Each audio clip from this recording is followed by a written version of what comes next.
Hey there, y'all, and welcome to the kitchen. This week's shortcut supper is going to be two different dishes to make one yummy Italian style meal. We're going to do crispy chicken cutlets with a coating of panko and Parmesan cheese, and I'm also going to show you how to do a creamy spinach pasta with one of my favorite shortcut ingredients, spinach dip. So first thing that I need to do, I need to get some pasta water started because this is a really quick one, and our pasta being cooked is the first step to getting that pasta into this wonderful sauce. So we're going to go ahead and get our pasta pot on high, and I've got a lid on my pot because that is going to help the temperature come up faster so that we're not waiting as long for a watched pot to boil, as they say. So lid on, it's got plenty of water in it, and we're going to be using a pound of pasta for this dish. I've also got some chicken in front of me. I'm going to show you how to turn a regular chicken breast into a cutlet, but you absolutely can buy cutlets in your grocery store. That's something very readily available everywhere you go. So, but first things first, I want to note a regular chicken breast is about 1 inch to 1.5 inches thick, depending on what kind you get. A chicken cutlet is very thin, so it really fries up just really quickly by doing it in a shallow bit of butter and oil in a pan. We're not even deep frying this. This is just a little oil and a little butter combined to get a good frying temperature, and it's so simple to get this done quickly. So I'm going to take my chicken and I'm going to show you how to open it up into a cutlet. First thing you need is a pretty sharp knife. Really prefer one with a pointy end for this to kind of drive my knife through very well. My oven is also preheated to 400 degrees because when this creamy pasta gets all mixed together, we're gonna pop it in the oven with a cheesy topping just to get ooey gooey and bubbly on top. So my oven is singing to tell me it's ready to go. Okay, so hand's gonna go flat on your chicken breast, and you're gonna take your knife and you're gonna gently just pull it through. And as you do, you'll open it up like a book. Every stroke is gonna pull it a little bit further along, and you just pull it back as you go. If you find that you are nervous doing this, you absolutely can pound out your chicken thin, and you just would take that big piece of chicken and cut it smaller. But when I do this, it really gives me the perfect size cutlet that gets cooked up in no time. And you just open it up like a book as you go. You don't have to rush this. One little stroke at a time is all you need. And then once you get all the way through, and it's pretty much flattened out, you take it and you just pound it out just a little bit with your hand, and then you cut it in half, and it's 2 cutlets, just like that. See, there you go. This is a chicken cutlet. This is why it cooks up so fast, why it is easily seasoned, and the seasoning gets through the whole piece of meat because it's super thin, and it's easy to get it crispy quickly. So we're going to do these other ones. I've got 4 breasts here, so we'll end up with 8 cutlets. I would say this serves 6 to 8 because some people eat 1 cutlet and some people need 2. Open that right up. It's like you're opening up a book. Pound it out just a little bit. And then you're going to go ahead and cut him in half. Now my cutlets are going to get put through what is called a standard breading procedure. It is all stuff that you would automatically have in your pantry. You have breadcrumbs. I'm going to use panko breadcrumbs today for this. And then some Parmesan cheese, some pre-grated Parmesan cheese, some flour, and an egg wash. So it really is a quick standard breading procedure. You put it in the seasoned flour. It goes into the egg wash, which is egg and water, and then you get it into the breadcrumbs, which give it that final crispy coating, and your Parmesan cheese mixes in with your breadcrumbs to make the perfect crust. So that's what we are doing with our cutlets today. My bracelet needs to come off. It's getting all in my way. Hazardous jewelry. Okay, there we go. Now I can really get in there. Sometimes we want to look good, but it's just not worth it. Okay, we'll go back to wear jewelry when we're done with this. Another perfect cutlet. And like this little last piece is a little bit smaller, so I just go ahead. It's not thinner, it's just smaller. I'll go ahead and reserve. Well, those will be one of the little ones, pieces of chicken cutlet. I always say inspiration is everywhere, and I've done these chicken cutlets all through the years for different preparations. I use them for chicken parmesan this way, all kind of stuff, chicken scampi. but I just was watching one of my favorite competition cooking shows, and it almost never comes up where fancy chefs are making chicken cutlets unless it's in a very fancy preparation. But I was watching one of my favorite cooking shows, and I was just reminded, I was like, I haven't done chicken cutlets in a long time, because that's what they were cooking. And so I just always keep my eyes open for inspiration for you guys to learn new things. Sometimes I just think about things and I'm like, oh, I haven't taught that yet. And I start a running list. Okay, so my cutlets are done. I'm going to go ahead and set up my standard breading procedure. So basically, like I said, that is a 3-step situation where you get flour, then egg wash, which is egg and water, breadcrumb, and cheese. So that's what we're about to do. So I'm going to get this out of the way for just a second because we need all of our space for our breading procedure. This right here. Whenever I'm frying chicken and not wanting to go outside to the deep fryer, because our deep fryer is on our deck where our grill and all my kitchen stuff is set up, I just love to do this little method because I don't have to use quite so much oil in my pan. I flip it because they're super thin, and this is absolutely delicious. So I'm getting my flour. Whoop, what did I do? These things. Okay, now I'm going to need 1 cup of flour, and then I'm going to use 1 egg with a little bit of water, and then I'm also going to use panko breadcrumbs mixed with Parmesan cheese. So panko is a flaky sort of breadcrumb. I love it because it's so light and airy and crispy. It's really, really, really crunchy when you fry it up. So you could also use Italian style breadcrumbs. You could use regular breadcrumbs and season them up how you want to, but I'm going in with a good 1.5 cups of breadcrumbs. I'm eyeballing that. And then I'm going to put in 1/2 cup of grated Parmesan cheese. Now for this, I do prefer the grated because it just holds up to this process a lot better.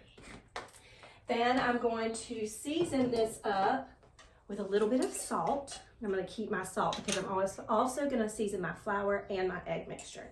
A little bit of salt.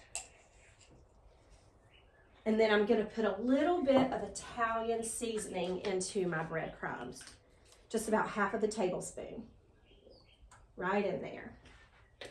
Now, for my flour, like I said, I'm going to still need my salt.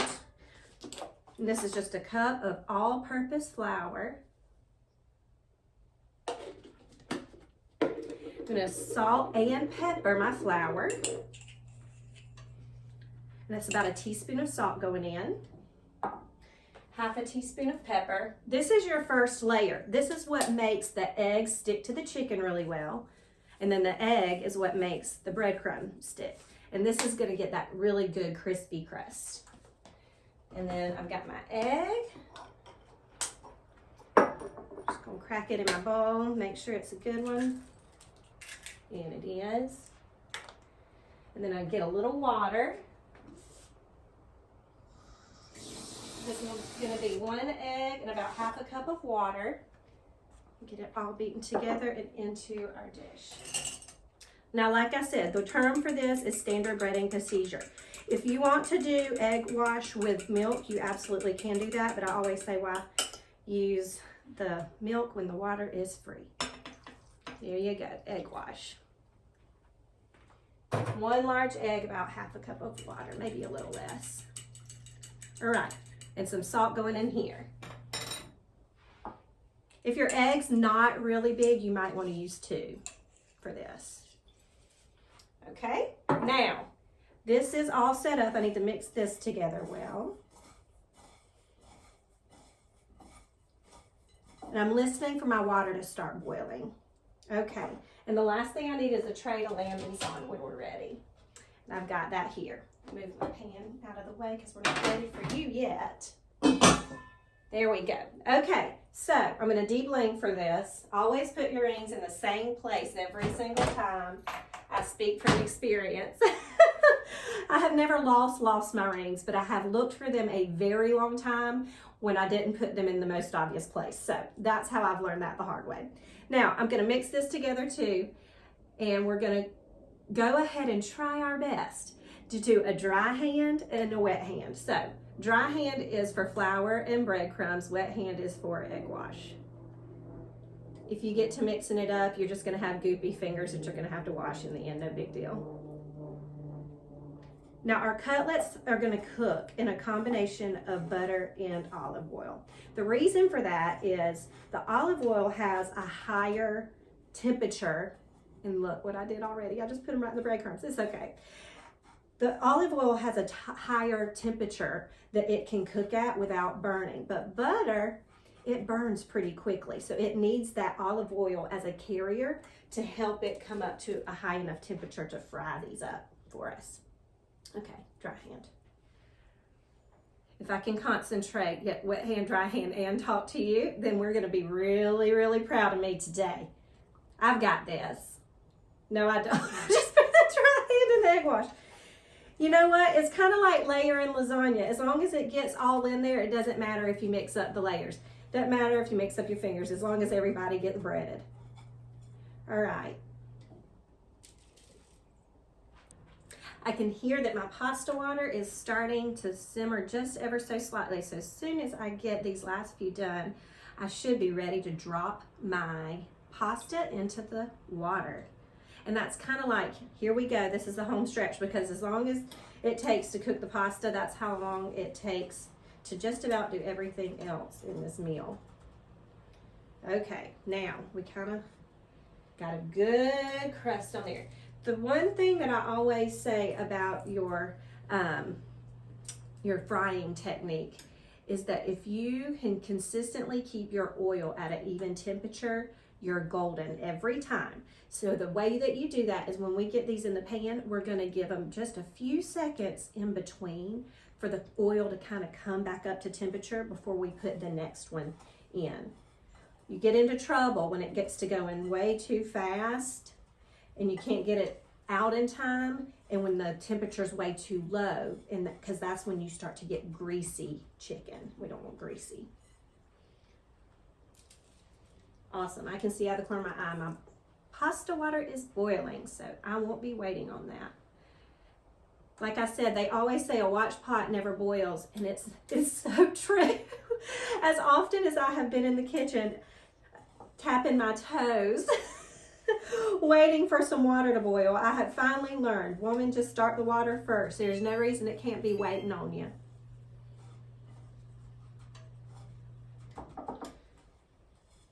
No reason it can't just be waiting for me. 2 more to go. Actually 3. They were laying on top of each other. I'm gonna have some excited eaters in my kitchen in a little while. Anytime we fry chicken, somebody's getting excited. Or everybody. I actually did chicken wings this last weekend, and my girls have gotten to where they absolutely love wings too. So they're like, can we have more chicken wings? And I'm gonna have to start buying a bigger bag. Okay, now, last 2.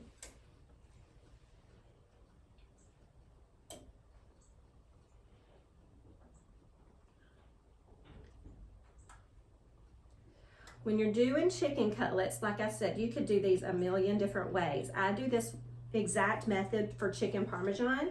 After it comes out though, I just take my marinara sauce, go all over the back, and I just do a little bit of cheese on top of my marinara, and after it's fried up, I do all that and I stick it in the oven for a minute, and it's perfect every time.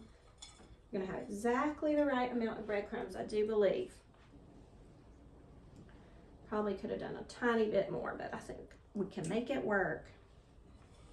If you ever need to add breadcrumbs, which actually I am going to go ahead and add some, all you have to do is add about 1/4 of a cup at the end and about a tablespoon or so of Parmesan cheese, and you'll have exactly the right ratio. It happens to all of us. So let me have these 2 things.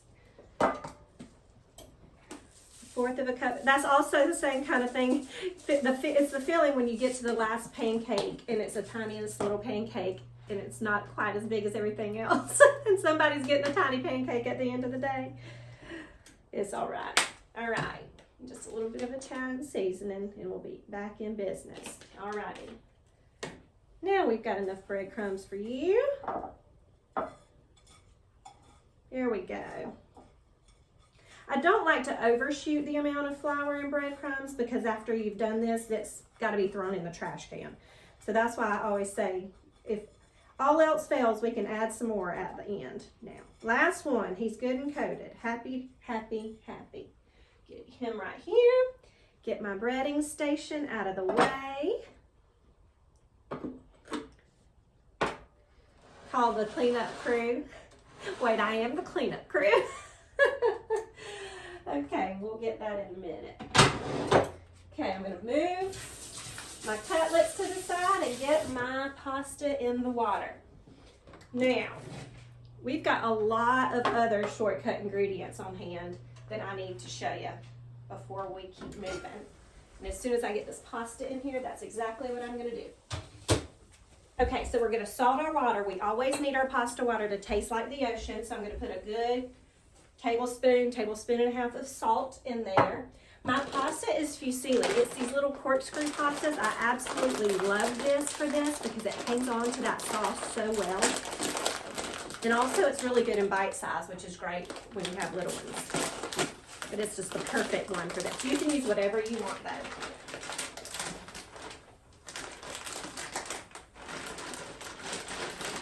All right, in you go, buddy. And we're actually going to build our entire pasta dish just right here in this pot. So, pasta is cooking. As soon as you get that in the water, you always want to stir it. So I'm going to get a spoon and give it a good little stir and let it start to do its thing. While that's going, I'm going to start my hot oil and butter for my chicken cutlets. I'm going to get in about 3 tablespoons of butter.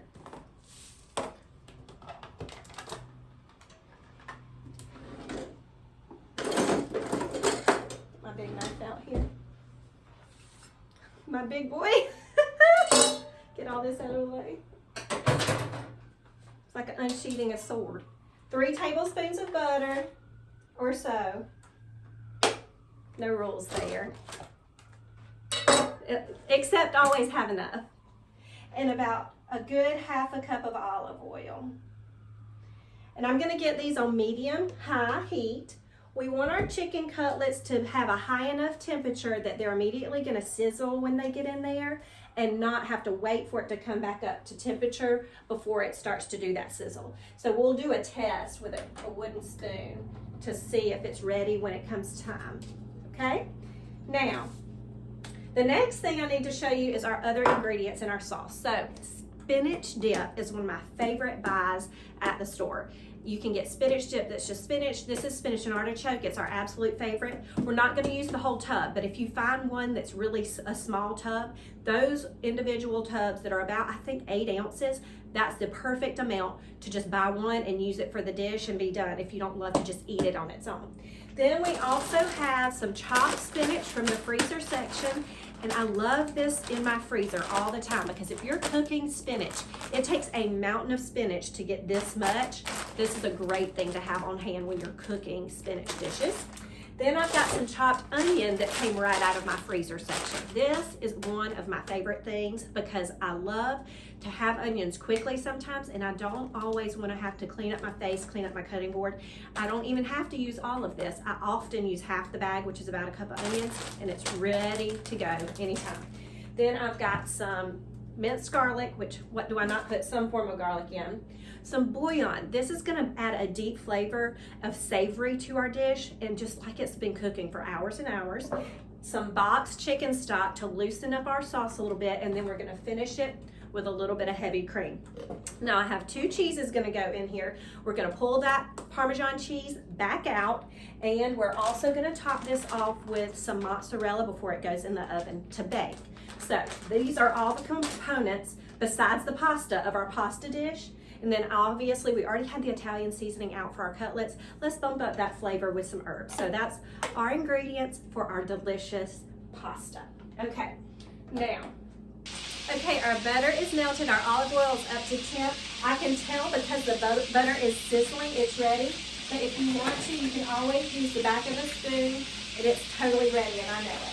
So I'm going to get my cutlets in, and every time I do this, I always lay them in away from myself. So let me show you what I mean. You're going to get your cutlet, and you're going to put it into the pan by laying it away from you. So that way, if anything happens to splatter, it's not going to get back on you. It'll go the opposite direction.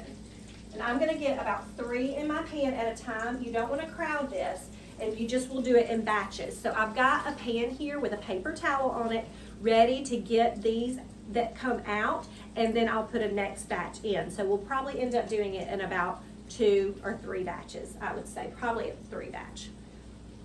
I'm going to check my pasta. It's rolling boil. It's going so good. So I can turn it down just a little bit. As long as it's still boiling, it doesn't have to be rolling. Fusilli is one of those things that cooks right at 8 or 9 minutes.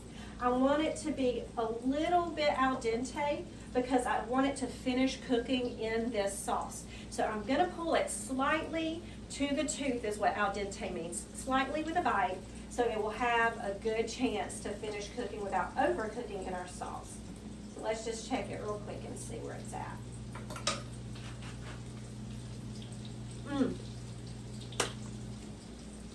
About 1 more minute and we'll be ready to drain our pasta. Our chicken's only going to take about 1.5 minutes to 2 minutes per side. This isn't one that you want to walk away from. It's already ready to flip, that first one. Golden brown and beautiful. Absolutely beautiful. That butter turns those panko breadcrumbs absolutely perfect every single time. The butter is for flavor. The olive oil is for cooking temperature. That's how you know that you've got the perfect scenario. It's got to have that higher temperature, but it's got to have that better flavor. In my opinion, as a Southern woman, you have to have the better flavor. Okay. Those are going to go another minute, but I'm also going to tell you one thing. I've got my salt on hand right here because as soon as anything comes out of frying, you always want to season it the second it comes out because the salt will stick to the hot oil on the outside of your meat and season it perfectly every single time. Okay, so the second side is done. Can you see that color? I actually turn my heat back ever so slightly because I don't want it to be too hot. There we go. Come here, little buddy. And then we're just going to get in 3 more or whatever fits without crowding the pan.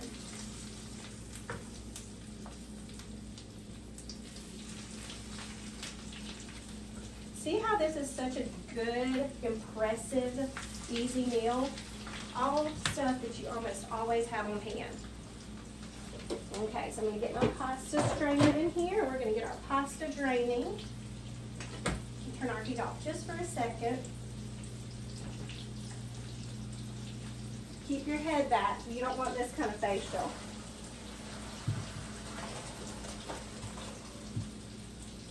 Okay. My pot is going to be where my sauce gets built. So I'm going to put it right back on my heat. I'm going to let my pasta sit for just a second. And we're going to start building our sauce as soon as I flip these cutlets. So into the bottom of my pan that I'm going to turn back on. See how fast that is? I'm going to put in 2 tablespoons of butter.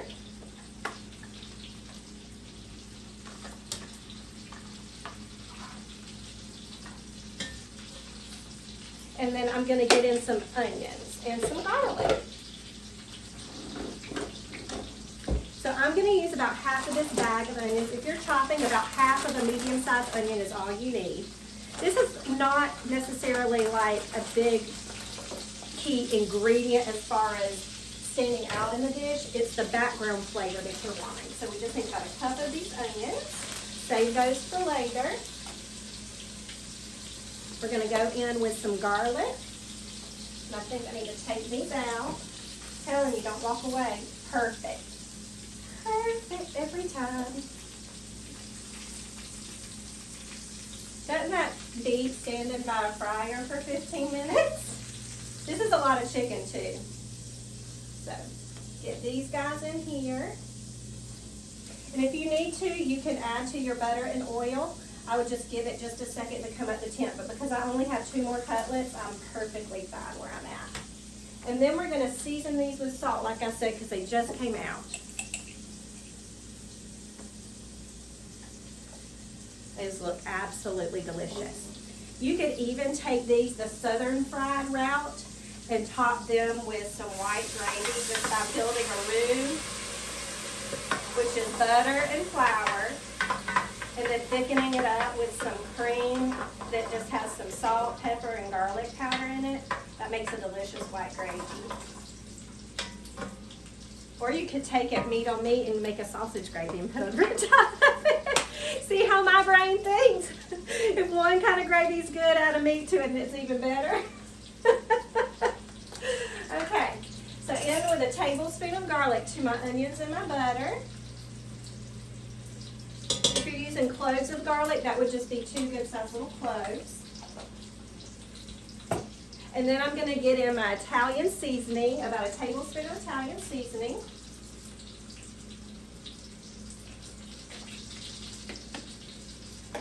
A little pinch of salt, good teaspoon here. Remember, there is going to be Parmesan cheese and our dip has some salt in it. Let's turn these over real quick.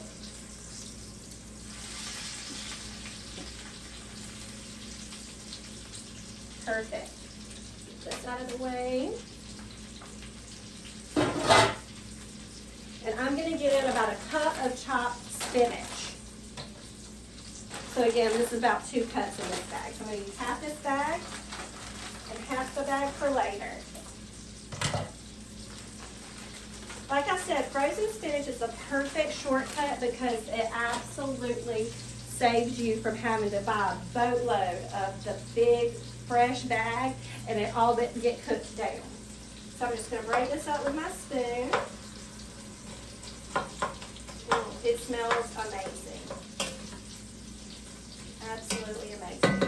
And remember, my oven is on 400 degrees, ready for this to get put in there. I'm going to make a spot on my tray for these other 2 cutlets that are coming out. And the next thing I'm going to get into my dish is some beef bouillon, or chicken bouillon. If I can get it open, but it's not been open before, so I might have to call a husband. I think I got it. I think there was a little, there's a little sticker that's not helping me. Between that and having fryer hands. Let's try this one more time. I got it. Yay! Okay, a tablespoon of this chicken base. You can also use vegetable base if you wanted to. All right. Got to get my last 2 cutlets out. They are absolutely perfect. Turn my heat on. And those are just ready and waiting for our meal to get finished. When they're that thin, that's all it takes. Come here, buddy. Here you go. I'm going to sprinkle some salt on these last 2. Here we go. And then I'm just going to continue to break up my spinach and my onions. Get all of this mixed together. And then I am going to put a good 8 ounces, or what would be the equivalent of a cup of my spinach dip into my mixture. Get a spoon out here. And this is a really big one, so I could make this dish multiple times with this right here. Cup of that. And now, to make us have a saucier sauce, we need a little bit more liquid. So I'm going to put in some heavy cream. Whoop! That hit a metal pan, a metal spoon on a metal pan. I'm going to put in some heavy cream and some chicken stock at this point. So really what we're doing is using the creamy spinach dip as the base flavor with its garlickiness, its little bit of artichoke in there, and then we're just stretching the creamy factor with some cream and some chicken stock. So I'm going to put in about a good cup of chicken stock. And this is 4 cups, so I can kind of just feel when I've got enough. And then we're going to put in a cup of heavy cream. And I love using heavy cream for sauces. People ask me, can you substitute milk? You can substitute milk, but you would probably have to thicken it with like a roux or a cornstarch situation. I just love heavy cream because it thickens up so beautifully all on its own. And because our pasta is gonna go straight back in here, it's gonna help, the starch in the pasta is gonna help thicken up this as well. So I've got in my beautiful little fusilli corkscrews, and they're gonna go into my sauce. And this should look slightly thin right now because like I said, this is gonna thicken up with the heat and with the pasta. And also we're gonna put some cheese in here, so that's gonna thicken our sauce as well. Amazing. Beautiful. I'm gonna get some Parmesan cheese. I'm gonna do half a cup in my mixture. We're gonna keep this out because we're gonna put some more on the top too. Now, buddy, here we go. And I need a little bit, about a teaspoon or so of black pepper. Now, I love the heat of a few red pepper flakes, totally optional, but I do like to put in about half of a teaspoon, or you can even do a quarter of a teaspoon of red pepper flakes. And because this is so rich, I do like to add a quick squeeze of lemon in with mine. We're gonna just juice this half of a lemon, and that's gonna be a gracious plenty.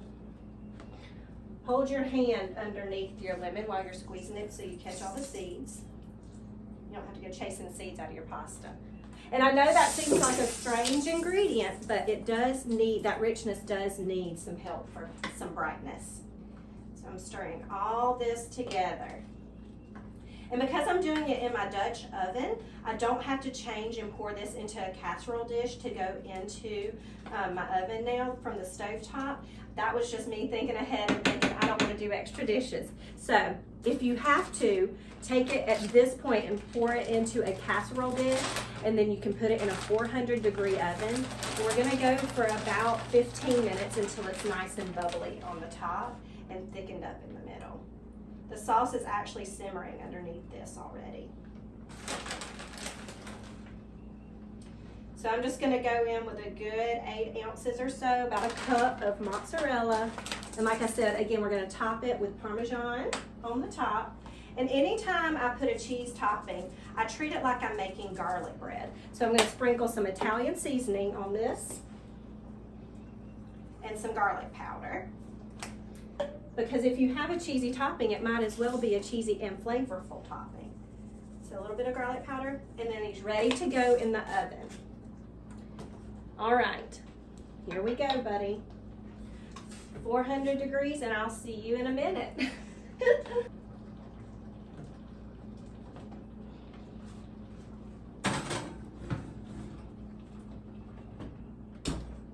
All right, we'll see that in a minute. As soon as that comes out of the oven, we'll be right back, and I'll show you exactly how to pull this meal all together.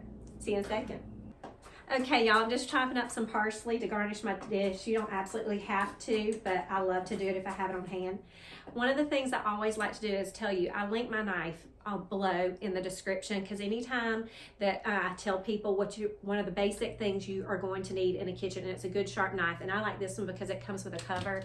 I travel with mine and I have little ones, so I like to cover up my big ones. So I'll link that below.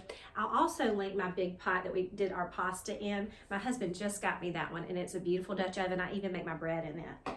One of the things that I always teach my students in Mama Whitten's kitchen is multitasking. And I want you to notice throughout this meal, we kind of went back and forth between the two dishes.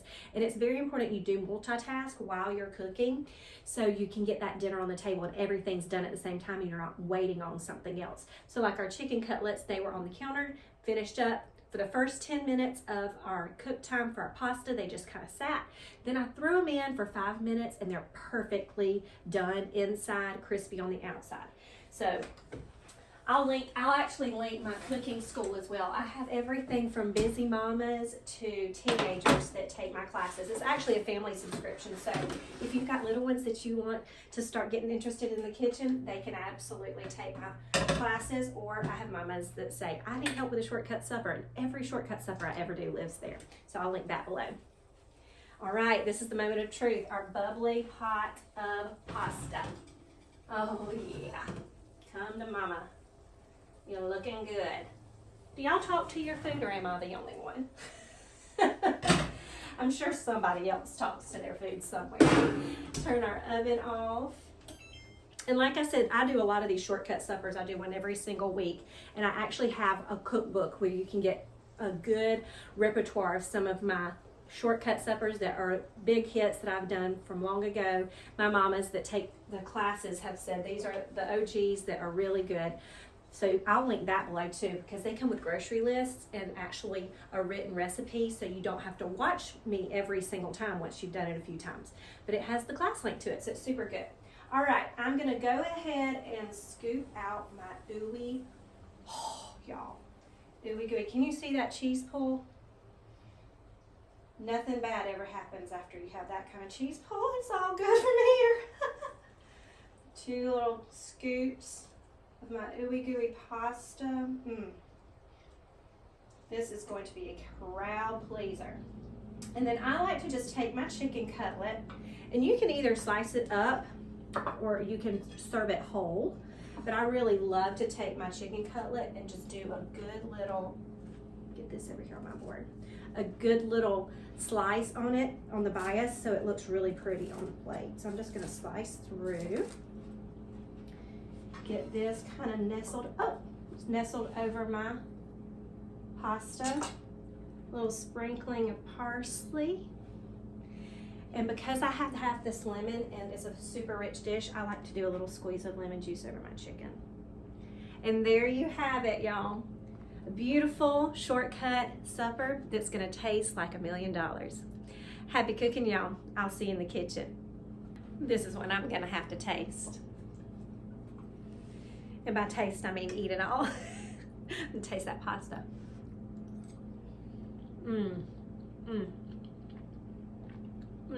So good. I bet that would compete with a favorite lasagna or spaghetti meal any day. And get our crispy chicken a try.